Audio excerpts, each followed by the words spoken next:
Hello, guys. First off, I hope all of you can hear me. Welcome to today's session. Good evening, good afternoon, good morning, depending on where you are. And yeah, let me actually run a quick audio check just to ensure that I'm audible to all of you. So just give me 1 second, please. Okay.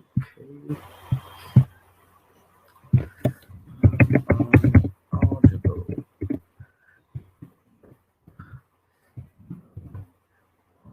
All right.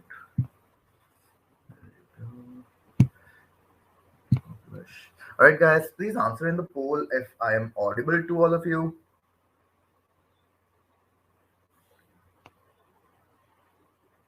Okay. I think most of you, I think everyone can hear me clearly, so that's great. Okay, so I'll just I see some of you cannot hear me.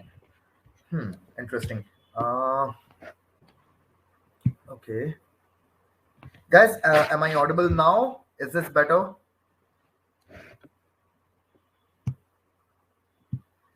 Okay, let's see.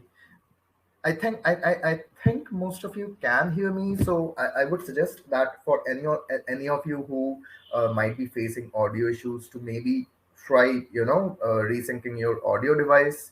Yeah, but I think most of you can hear me, so I will move on. I will proceed. I hope any of you who cannot hear me clearly, if you just replug your audio device or change your audio device, I think that should fix the issue. Yeah. All right, then. With that, without further ado, let's dive into the agenda for today. Okay, so great to have you guys here. And today we are going to be dealing with something that I personally was quite nervous of, because I do not like memorizing things. I my mind works in a more logical way. Yeah. So whenever it comes to me having to mug up things, that really scares me. And I automatically start on the back foot, whenever I have to kind of memorize certain rules.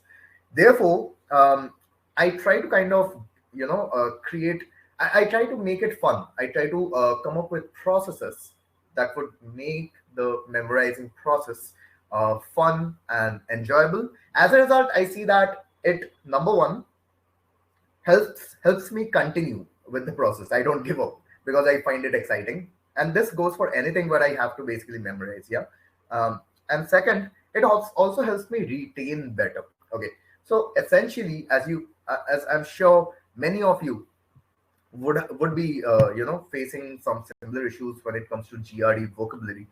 The words that we have to learn, obviously there are about 200, 300 words that pretty much all of you would know, but then the real challenge starts after that, right? And so when it comes to memorizing them, not confusing one word with another, retaining the application of basically what these words would mean in various contexts, it can be quite confusing. Okay, and so yeah, basically retaining the retaining what these words would mean, and also you would have to consider another factor, that on the GRE, on an average you will have a minute per question. Yeah.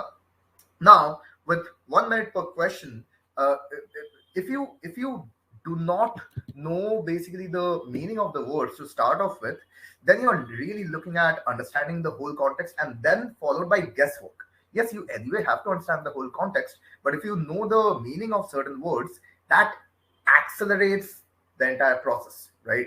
Which basically emphasizes further on why it is so important that at the end of the day, one way or another, we have to remember what, well, most of these words mean. Okay, so with that, now that we understand how important it is basically to retain the meaning of, well, some of the most commonly tested words on the GRE, let's get into how we can do that, how we can make it fun, engaging, and exciting. Yeah.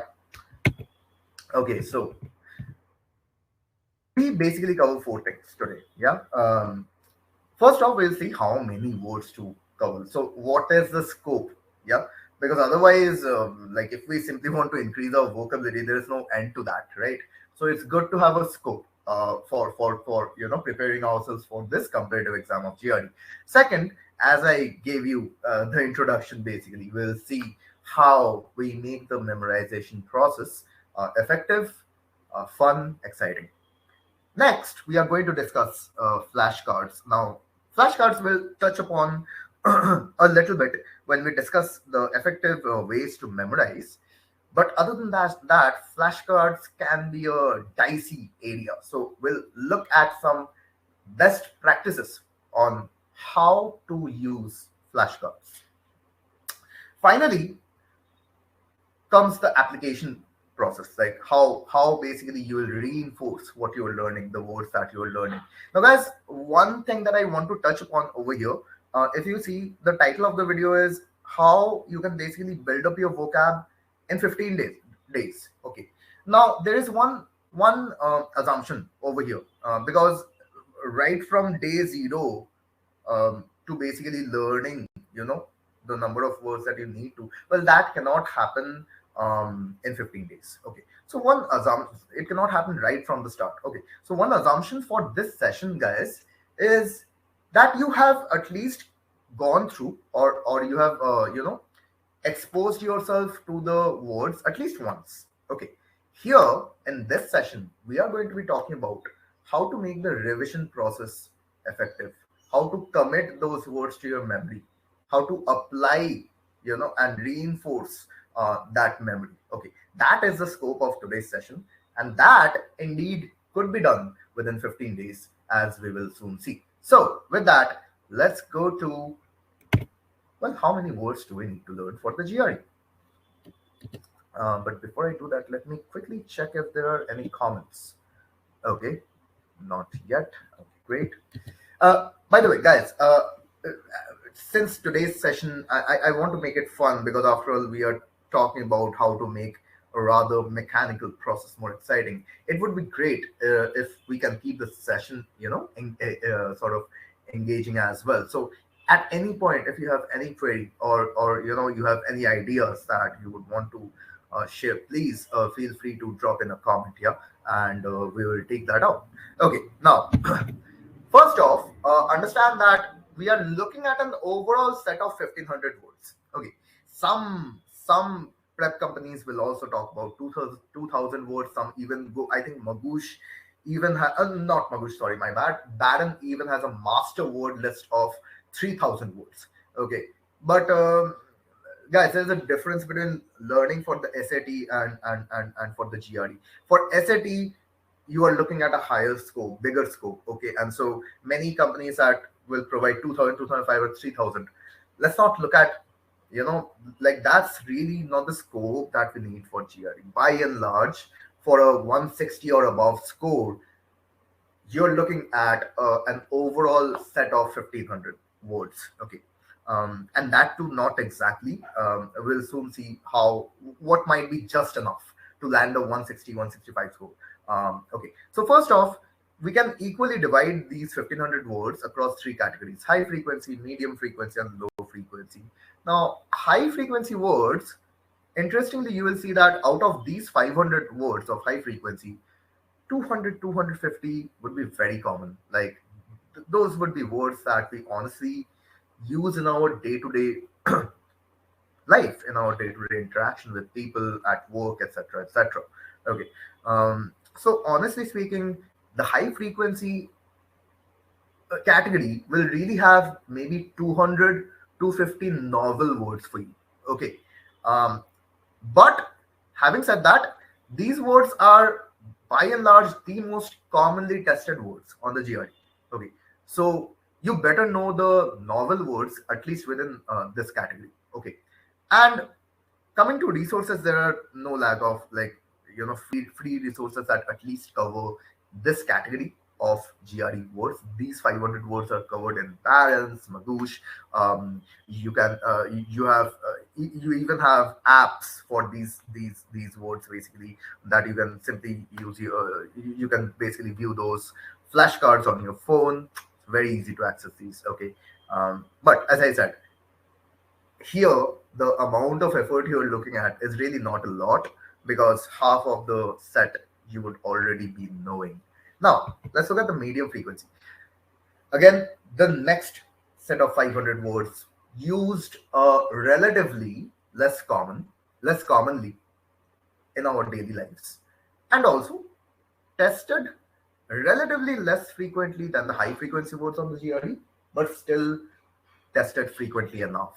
The point is, if you are very sure on these 1,000 words, yeah, that is these 1,000 words, you can basically, kind of tell the meaning of these 1,000 words even in your sleep. Let's say.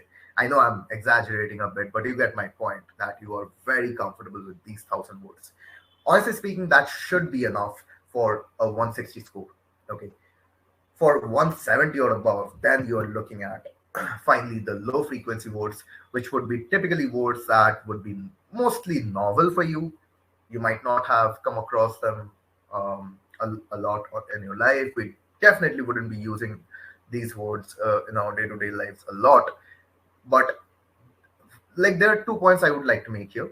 Number one is you should take a call on whether you are actually targeting a 170 score or not, first off, or basically a very high score or not, because otherwise you might not want to give a lot of effort to this category. And the second point is, even if you are looking at a very high score, even then, what you should do is you should not commit a separate, dedicated phase in your preparation for learning these low frequency. For high and medium, you actually need to give, like 2 weeks, 2.5, 3 weeks to actually commit them to your memory before you basically move on with, let's say, reading comprehension, etc., etc.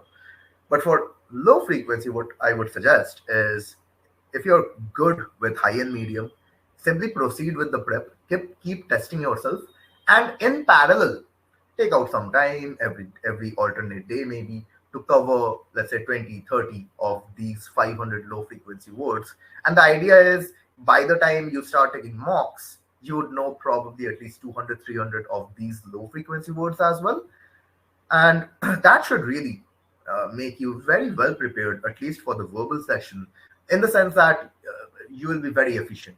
Okay, uh, when it comes to option elimination, the speed with which you understand the context and therefore eliminate the options will be very fast if you at least know the first two categories. Yeah, this is non-negotiable, you have to know this. Okay, and the medium one, you're looking at a 160.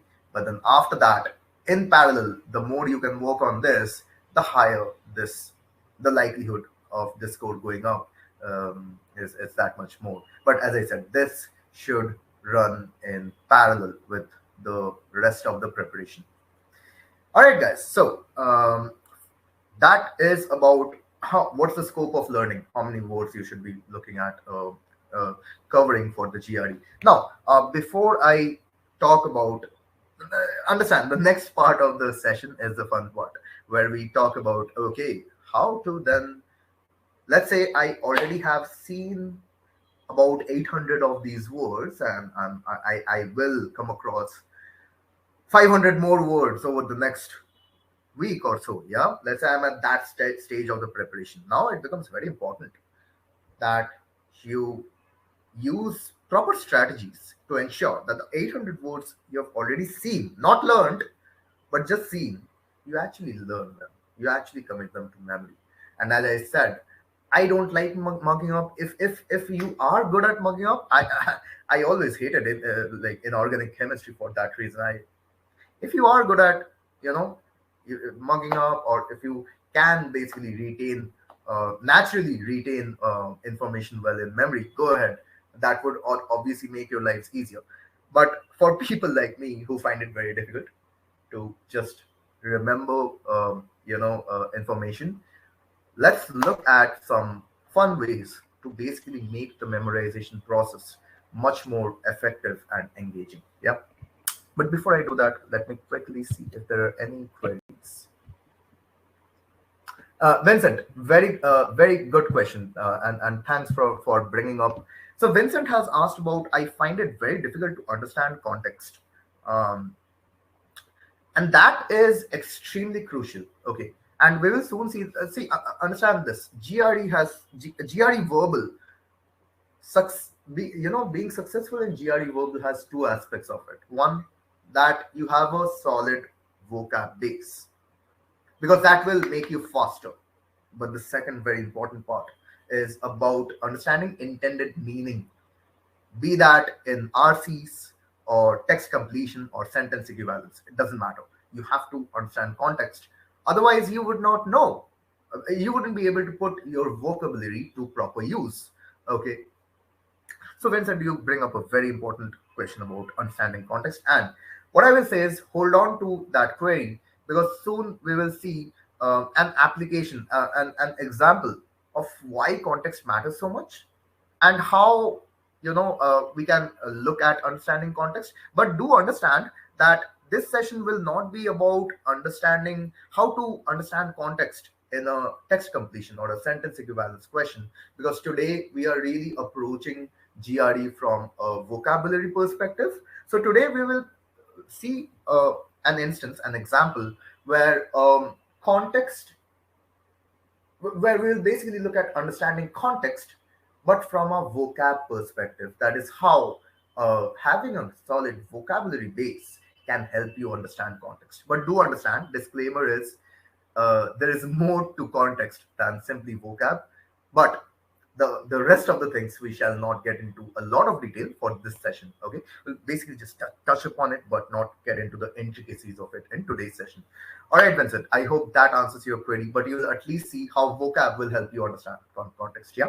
With that, guys, any other doubts, feel free to put in your queries, and I hope you're ready, because the next part is going to be fun. Okay. All right, guys, let's proceed. So, first off, I am a big believer in gamification. Who doesn't like games? Okay, I feel like any mundane activity, if we can gamify it, automatically that brings in an angle of competition. Okay, and when you are in that competitive mindset, automatically you are more zoned in, and the results are much more effective. And thankfully, there are plenty of freely available vocab games available. Vocab games on the internet, and some of the examples I will give now will be Word Dynamo. Okay, that you can find on dictionary.com, Quizlet, Cram, Memrise, WordMap, just to name a few. We at GRE Wiz, we ourselves have our own games on our learning platform on the GRE Wiz that we use in the learning phase to help again with the retention process, right? So feel free to look up these games. They are actually very intuitive and can help you retain information. The best part about games is one of aspect of it obviously was the competitive angle that helps you retain the information better. But the second part is, for most of these games there will be a time element. Yeah, you'll be time bound for the game, right? Your score will depend on the time also for most of these games. And again, if you're being competitive about the score, then you will basically also be very instinctive to save time. So not only does it help you retain information better, it helps you recall quicker, because you want to do well on the game in a particular time bound manner. So really very effective method. Check these games out. Second, and this is probably the most fun part of the entire session for me, because I personally found this technique the most helpful for me. Okay, so there are in fact many practitioners of GRE vocab out there who actually have identified great pop content. So guys, anyone who likes to watch TV, yeah, TV TV series or any shows, any pop show, and especially the good ones, for example, Game of Thrones, Breaking Bad, The Wire, and take any top shelf TV show, you'll find, or for that matter, any great book, yeah, you'll find that they use a lot of let's just say that the writing in these shows are so good that they often end up using some very powerful words. Okay, words which are not so words which are basically novel, not so commonly used, but words which actually capture the intention, very appropriately. So there are certain GRE prep providers who have actually identified this, and they have free material that you can find on YouTube, um, wherein they will connect certain GRE words, especially the high frequency words, some medium frequency words as well, with the context of these popular TV shows. Okay, just to give you a couple of examples, look up Dr. Daniel Soper. Just search with Dr. Daniel Soper GRE vocab on YouTube. You'll find that he has a series wherein he associates a lot of GRE words with actual context from Game of Thrones. Okay, so either the words would have been used in certain scenes of Game of Thrones, or he would be using those words to basically maybe describe a character. Now, anyone who has seen Game of Thrones, I'm sure, would be able to really relate very deeply if you, let's say, go through that video. Okay, automatically, again, for me, I have found what happens is the moment I later on hear that word, a particular character comes to mind. For example, the moment I hear the word pedantic, Sheldon Cooper from Big Bang Theory comes to mind. Okay, and immediately I know that, okay, I know we are talking about showing off. Okay, so basically, this I find is a very fun way. And point is, there is a personal connect also, especially if you have seen those shows. This becomes so engaging, right? Another example would be Greg from Greg Matt. Again, look him up on YouTube with regards to GRE vocab. He actually uses many pop shows. He uses The Friends, Breaking Bad, and a whole host of other TV shows to connect characters, popular characters, and context with GRE words. So check that out. I think you might find that very fun and helpful. Okay, next. Now, this is basically one of the most common and rightfully so ways of revising the words that you have already learned, which is flashcards. Okay. Now, interestingly, note that I've written flashcards, but not word lists. So questions might be popping up. Okay, what do I mean by a word list, and why not word list to revise the words that I have learned? What's so special about flashcards? So hold on to that, because we'll soon see why word lists are not effective. They don't work. Okay. Finally, when it comes to effective memorizing our application, you continuously need to test yourself. And obviously, the way to do that is by taking quizzes. So, one common theme for all these four techniques is one way or another. As I said, in today's session, we are at a stage where we have already at least come across those 500, 600, 700, 800 words. But now we want to know how to learn them, how to commit them, right, to memory. So one common thing for all four are reps. Yeah, one way or another, you are going through, you're covering the meaning of these words in multiple modes, be that through games, through pop references, through flashcards, or through quizzes. So at the end of the day, it is going to be about reps. But the point is, repetitively just trying to mug up the meaning of a word, again, as I said, it may work for you, but if it does not, for me, it doesn't. In that case, may as well make the repetitions more fun, more engaging, more effective. Yep. So now, before I move on, I will check out if there are any queries. But next, we will see what I meant over here. One of the most popular revision mechanisms, flashcards. So we'll talk about flashcards here, and we'll first off start with word lists and why word lists are not effective. Okay, but before I do that, let's see if there are any queries. Nope, none. All right, great, guys. I hope you're finding the information till now effective, and I hope you can maybe relate to some of the things I'm saying. All right, so with that, let's move on to word lists and why they don't work. So, guys, what you see over here is a typical word list. It's exactly what it sounds, a list with words and their meaning. Now, why would it not work? Because this is how our brain works. When you, let's say you memorize this, you mug it up, and after that, let's say 2 days after that, I ask you, okay, what does ablution mean? Out of the ordinary, you would not be able to tell me that. But you might be able to tell me that if you, let's say, remember what abnegate means or able bodied means. The point is, when we go through a list, we kind of always associate one word with a certain degree of relativism comes in. What I mean by relativism is you see every word relative to its neighbors. Okay, so if I think of ablution, immediately in my mind, I feel like ablution. Okay, that was like able-bodied. I have seen able-bodied. Okay, I know what able-bodied means. It had come after able-bodied, and I know what the word after able-bodied was meaning like.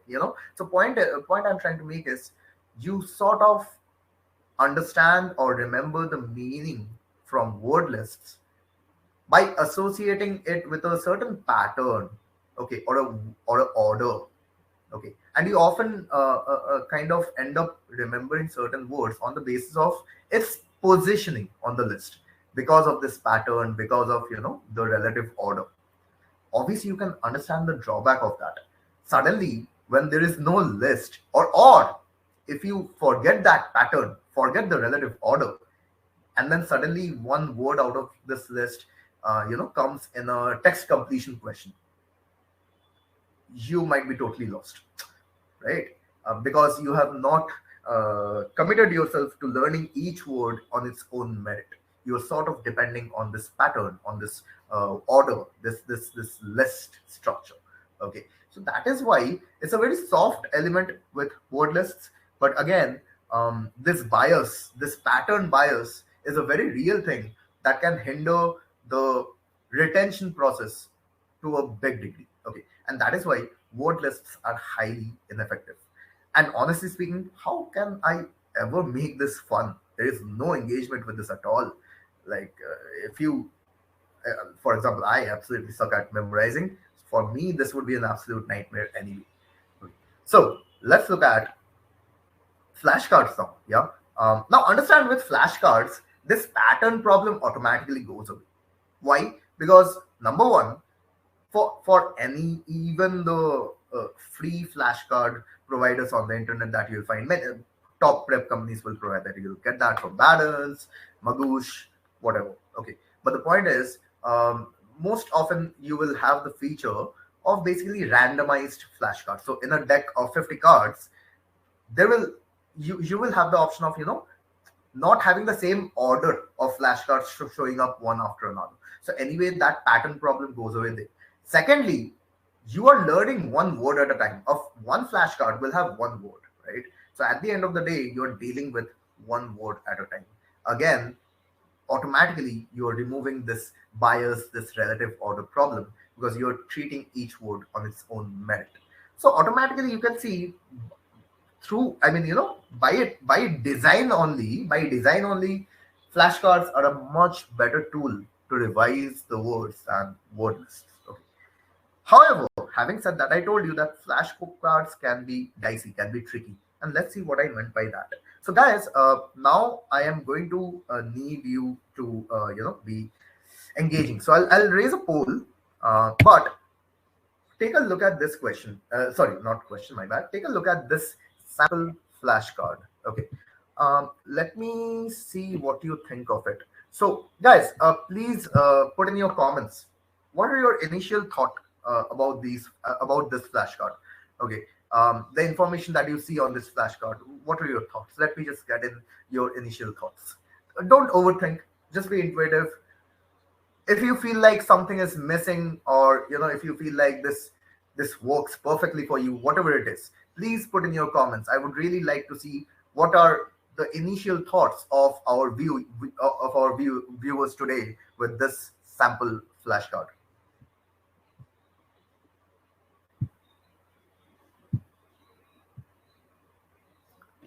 So let's take a minute for the comments to come in. I'll mute myself while I do that.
All right, guys. So I have not gotten a lot of comments. No worries. So probably you might not have a lot of feedback right away. No worries. So let's see. Let's see what I would feel about this flashcard, and let's basically find out the pros and cons of this. So just a moment. I hope I am audible. Yep, I am. Okay. So first off, the verdict is this is not a good flashcard. Okay, this Vincent mentioned that okay, this just looks like a cool place. Yes, to be honest, all the attention is only on the photograph, which is not a bad thing. Which is not a bad thing. You can, I mean, if you can relate the word to the photograph on the flashcard, that's really great. But there are several things missing in this flashcard, which is what makes it not a great flashcard. See, point is, a flashcard should give you a lot of information. In the sense, the idea is not to retain all of that information, but the idea is to have multiple ways to retain what this word would mean. So let's say it is difficult for me to kind of retain the meaning of every single word, but let's say a flashcard is giving you what are the synonyms and what are the antonyms of this particular word. Now, you might be very familiar with some of the synonyms. Now, even if you do not remember this particular meaning, guess what? You can still get to the meaning because you can relate the word to the synonym that you had. So instead of remembering the meaning with the meaning itself, you can actually associate the meaning by remembering one of the synonyms, especially if one of those synonyms was common to you, okay, or already known to you. So typically, a flashcard should have synonyms, antonyms, and that too, the synonyms and antonyms should be common words, so that it just gives you another way to relate to the meaning. Okay, a photograph is obviously one way to relate to the meaning. So this flashcard, I would say, is giving you sort of, let's say, three ways. One, the meaning itself. Two, the photograph. Third, by the usage. So you can, I mean, again, I personally wouldn't say that the usage is very effective, because every flashcard will have a sentence, a usage, right? It wouldn't be feasible for you to remember the usages of every single word. So yes, it is technically one way, but it's not an effective way to remember. Okay, in the first instance, it is effective because you see in what context this word can be used. So, in understanding contextual usage, this particular piece is brilliant. But when it comes to remembering so many words, this might not be the best way. In fact, the photograph might be a better way to recall. Synonyms, antonyms might be better ways to recall. Now, let's look at another flashcard. Okay. Now, right away, this is a much better flashcard. I know synonyms, antonyms are still not over here. And in our flashcards on GRE Viz, what we do is we give information on both sides of the flashcards. In one side, you have the picture, a sentence hint, some trivia, some usage, etc. But on the other side, you also get synonyms, antonyms. Okay, so basically, point is we try to give you maximum information. The idea is not to mug up all those information. No, that would be more overwhelming. But the point is we give you multiple ways to try and retain the meaning. Okay, and that is something you need. You need multiple ways to kind of remember in the heat of the moment when you're under that time pressure. Okay, now, a very interesting thing is okay. So first off, let me talk about some of the pros of this. Right away, I have two extra ways to remember the meaning. See, we are giving you trivia.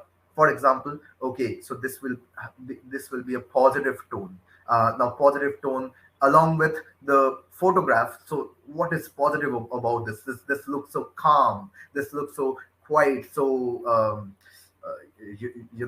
so serene, right? So right away you can think of quiet, and from quiet you can think of the word tranquil. So again, this might not be a great connection, but you get the point. That with such trivia, It is just another way to kind of develop a story almost with a word. And when you have a story with a word, it just becomes more interesting. It just becomes more effective to remember that word.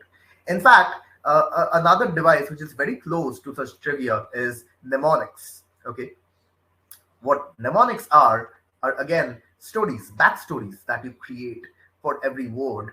That again can be very helpful to retain words. So if you cannot find, and by the way, one thing, if you do not have access to flashcards, let's say you are not yet subscribed to our platform, in which case I highly suggest that you try out our free trial.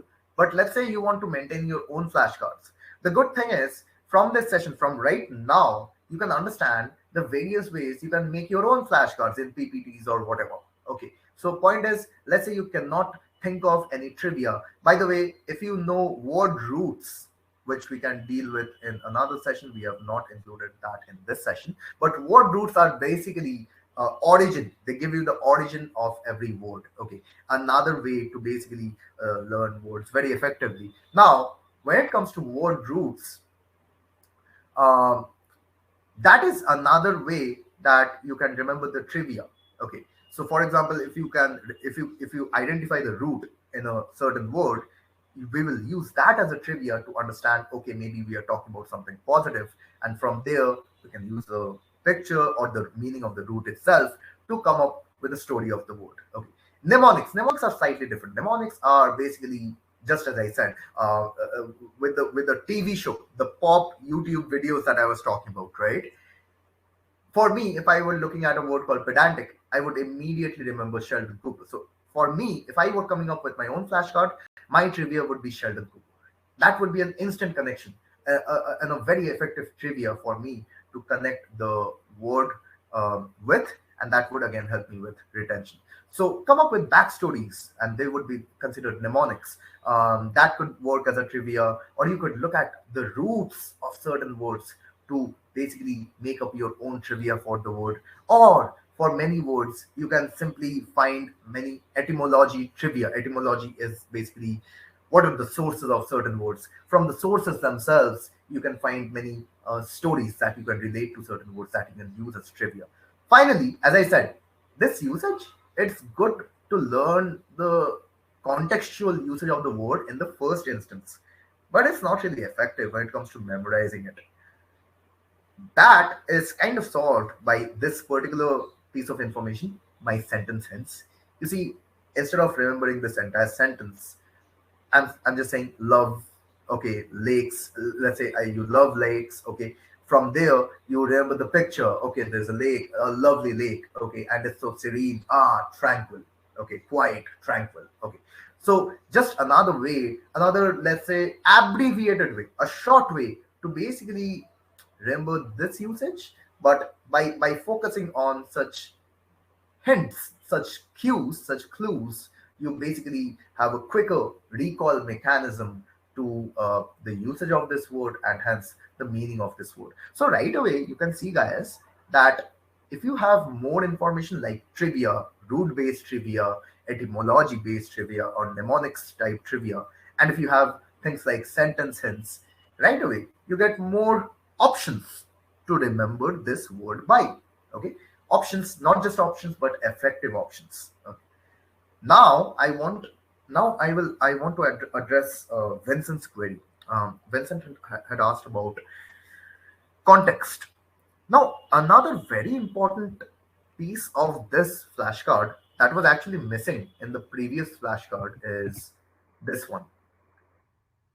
Very important. So ensure that whichever flashcard you study from definitely has the part of speech of that flashcard.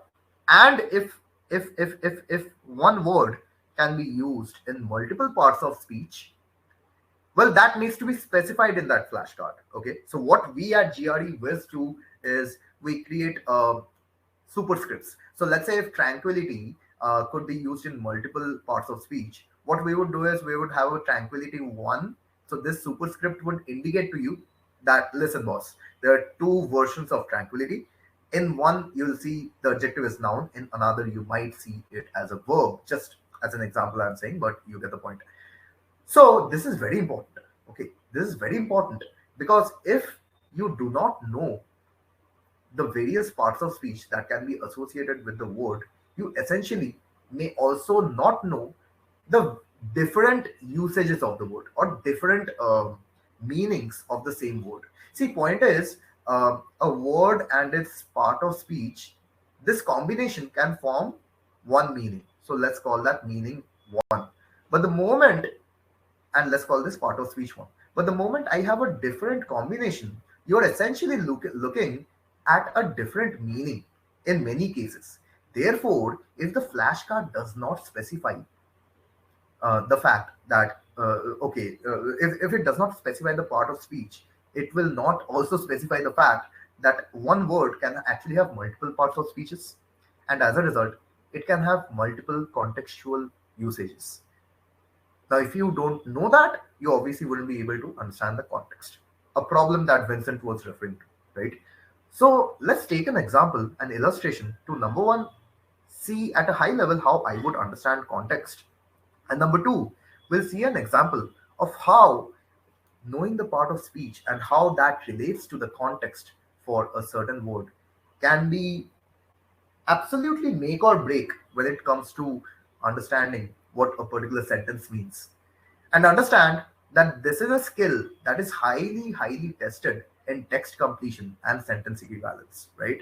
Because a word can have multiple meanings depending on what part of speech it is being used. A trap that is really often put to test in sentence equivalence and sentence text completion. Now, let's take a look at one example where we basically uh, see this. So, first off, read the sentence, guys. So, take a minute to read the sentence. I'll just mute myself while you do so.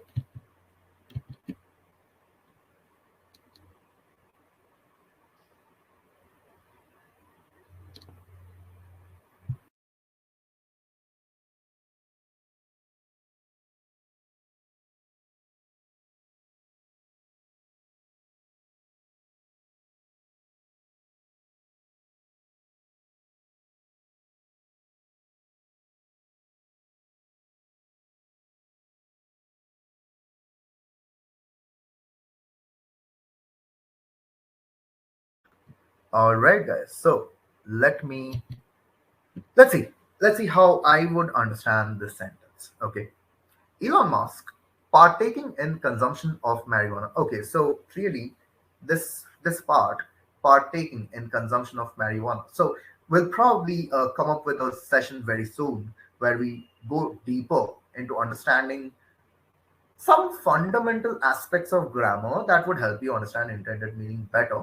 But for today's session, I'll just say that this is basically an ing verbal, and in this ing verbals can modify nouns as well as verbs, but in this context, it is modifying the noun Elon Musk. Okay. Again, let's not get into the details of okay how to understand then the role played by ing verbals, etc., because that will be outside the scope of today's session. But in this case, let's just focus on meaning and let's just use logic and common sense. So Elon Musk partaking, like if we were talking about something he's doing, then we would have said Elon Musk is partaking or was partaking. But we are saying Elon Musk partaking. So we are probably describing something that Elon Musk was doing earlier. We are describing a state of activity that Elon Musk was involved in. So let's see what that activity was. So Elon Musk partaking in consumption of marijuana. Okay. So apparently he had smoked weed. Okay. So that particular act associated with Elon Musk probably led to something. So let's see. On a live podcast. Okay, so he basically consumed marijuana on a live show. Okay. Now, this state of activity of Elon Musk was not considered appropriate behavior by Tesla's shareholders. I mean, again, if we simply stick to logic, you can see why shareholders of this company would have a problem with Elon Musk, partaking in consumption of marijuana on a live TV show, right? Because they thought that okay, it's not appropriate. It's not very, let's say, responsible. Okay, it's not suitable. So, guys, clearly you can understand from the context that the word appropriate over here means suitable, right? Okay. Now, what is a part of speech of appropriate over here? Well, it is a noun. I mean, of course, it is acting as an adjective, it is modifying behavior, it's talking about what kind of behavior. But the word by itself is a noun, right? And over here, yes, it's acting as a adjective, as a noun modifier. Okay. But let's take a look at another sentence. And again, I'll mute myself for a minute while you guys read it and think of what the sentence means here. And again, simply try to use common sense, logic, based on the information you see in front of you to understand the meaning. Yep. Okay, there you go. I will mute myself.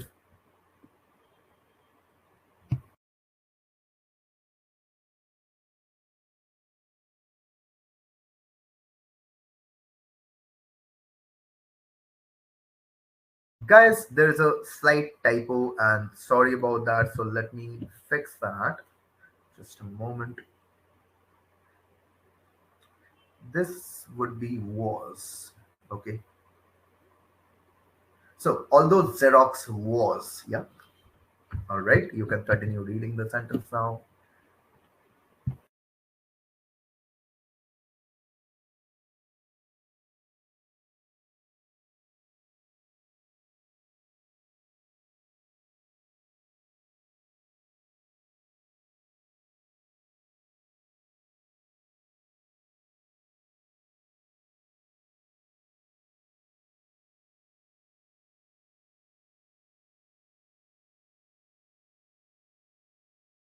So, guys, once you read the sentence, I want you to please send your comments in for what you think appropriate means over here in this sentence. Okay, please. And by the way, absolutely don't worry about getting it right or wrong. Whatever you think it might mean in this context, put in that answer in the comment section, please. Yeah.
All right. So I see that I don't have any comments. So probably you guys are not very sure on what appropriate might mean in this context. No worries. By the way, if any one of you wants to take a shot at it, please leave your comments. You can even put in a private comment, and I can check that out. But for the sake of time, let's move on. Let's look at the analysis of this sentence here. So, although Xerox was the first company, so we are clearly creating a contrast over here because we are starting off with the word although. So that means some twist in the story should come. So, although Xerox was the first company to create a prototype for the mouse. Okay, so Xerox was in fact the first company to basically create a design for the mouse that we use it, while using a computer, right? Um, so they were the first company to do this. So that's a good thing, right?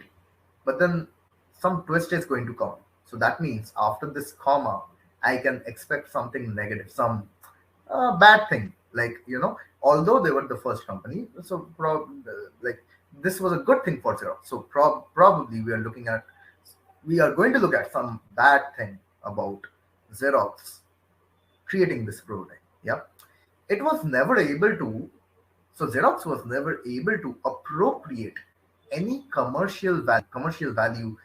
That's basically the same as saying money. So they were not able to, they were never able to appropriate any money for its design, for this design, because Xerox didn't know how to market its innovation. So what is the innovation? Well, they created a prototype, so that's an innovation. But they didn't know how to market it, how to basically create demand for it, how to sell it. And as a result, if they could not sell it, if they could not market this innovation, what would happen to this commercial value, this money? Well, they would not make any money, right? It was never able to. And we also know that it probably wasn't able to make money. So, therefore, appropriate in this context means allocate. They were never able to allocate any money for its design. So, they were never able to get or, allocate that money to themselves, although they created it. And the reason they couldn't do so is because, well, they could not market their innovation. So, point is, over here, appropriate is acting.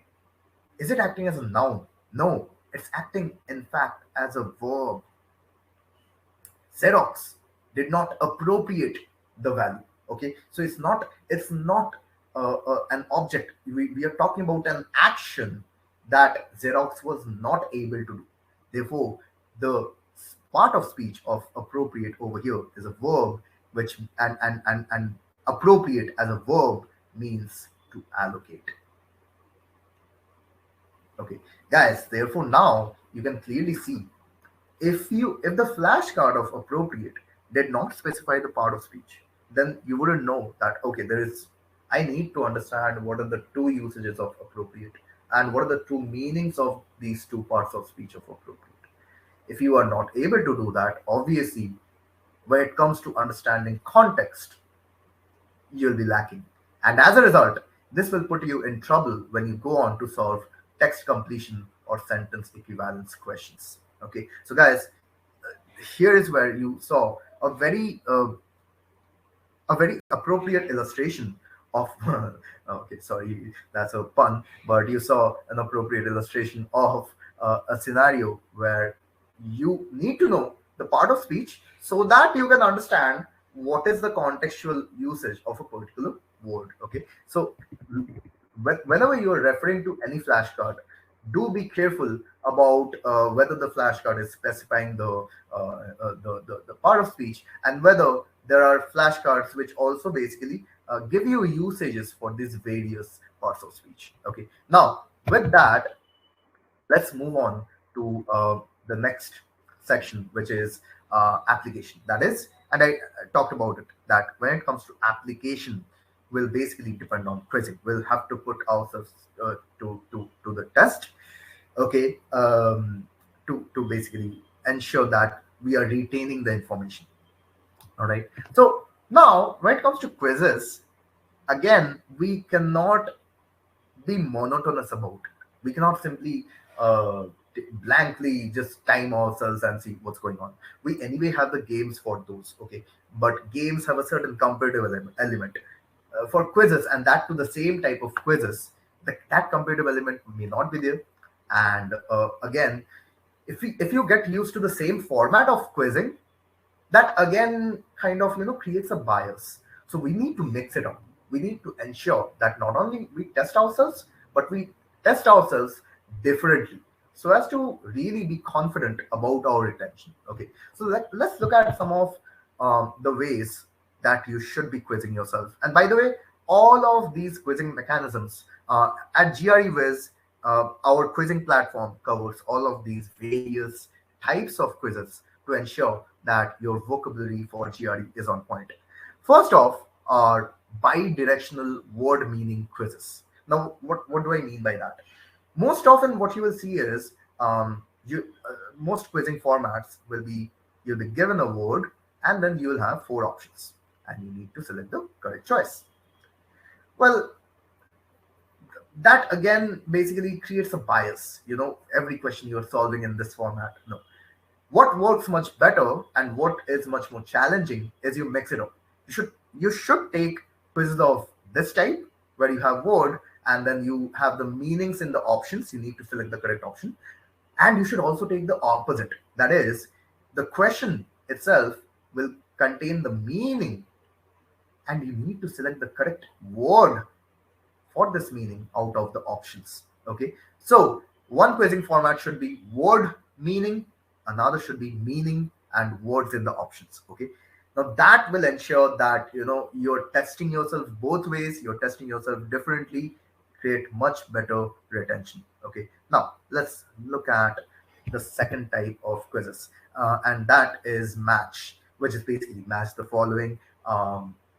Now, match is a very interesting format of taking quizzes because a lot of the games that I talked about actually uses the match format. So I would suggest that you can either refer to match the following, quizzes that you will number one find on our platform. Again, check out the free trial for that, and you will also find in many other platforms. Or you can always use some of the match-based games, match-based vocabulary games to basically sharpen and basically test yourself. And match is exactly that. In one column, you will have multiple words, and in another column, you'll have multiple meanings. You need to select, or rather, you need to map the right words with the right meanings. So that's a very typical format you have.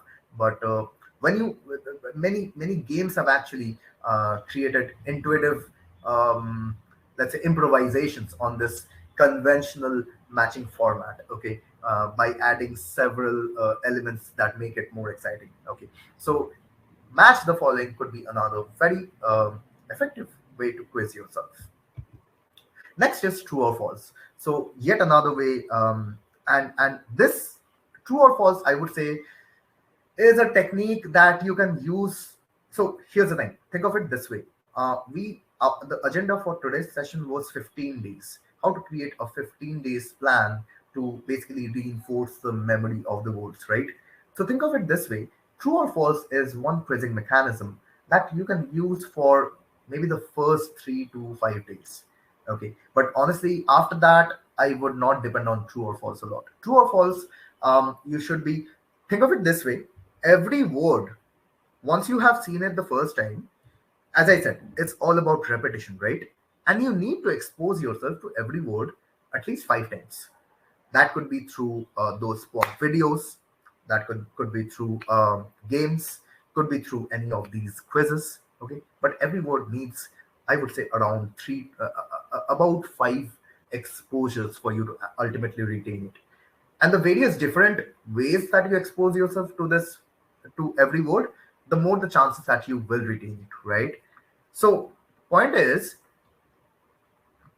every day out of these 15 days, you basically should be going through some revision where you basically watch those videos, or you go through the flashcards, you go through you basically catch up on what backstories, what mnemonics, what trivia you had developed for certain words. Okay, so that is an activity that you will have.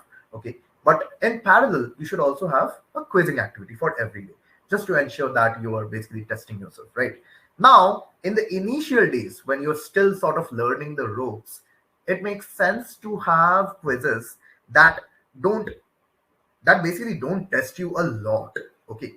Now, for example, bi-directional quizzes, they can be really sort of challenging because the format is so opposite to each other that you sort of need to adjust to it. But true or false is easier because let's say you don't exactly remember the meaning of a particular word, but you might remember that, guess what, I know that the meaning given in the question is not the right meaning. So at least you can mark false. Okay.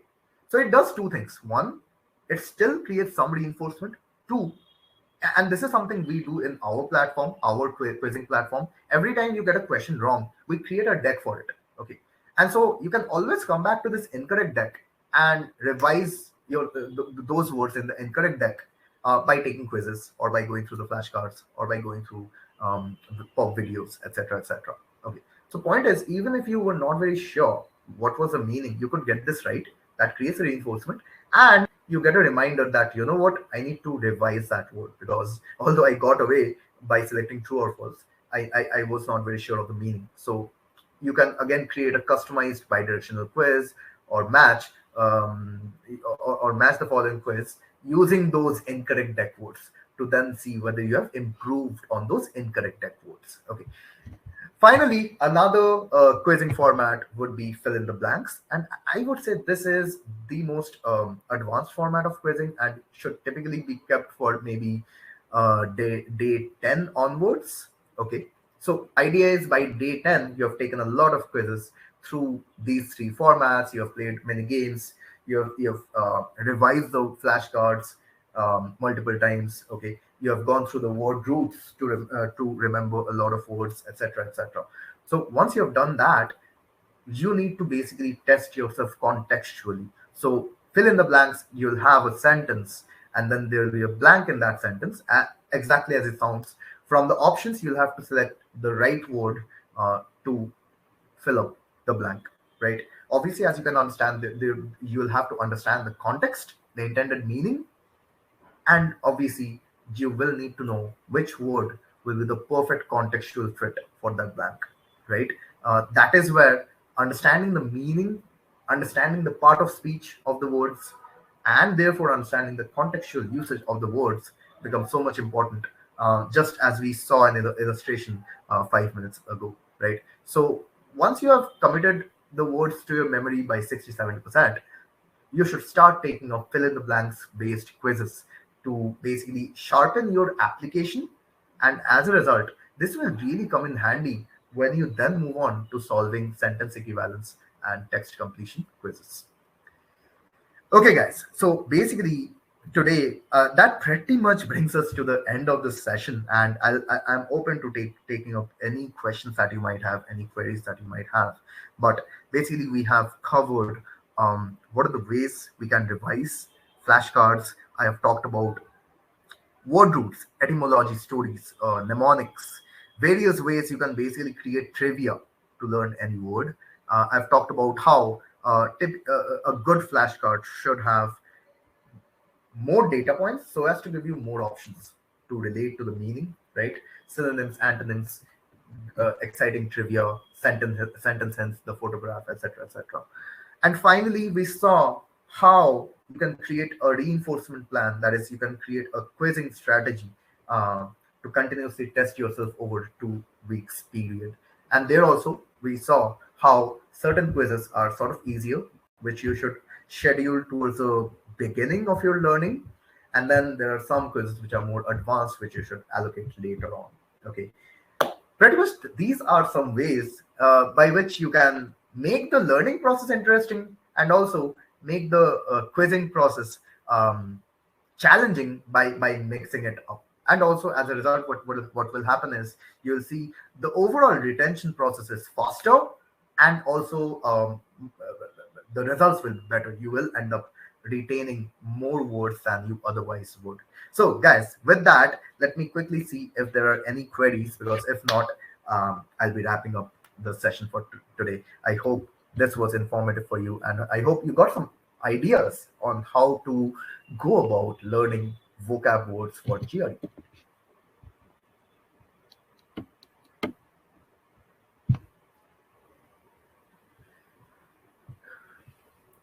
Okay, guys. So I see that there are no queries as of yet. What I will do is I am putting a mail in the comments. So any of you who might have any query, or you would like to get in touch based on some of the information that you saw in today's session, please feel free to drop a mail to this mail ID.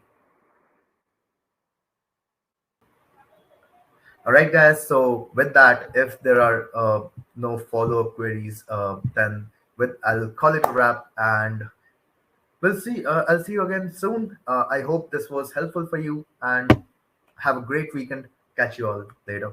Take care. Bye bye.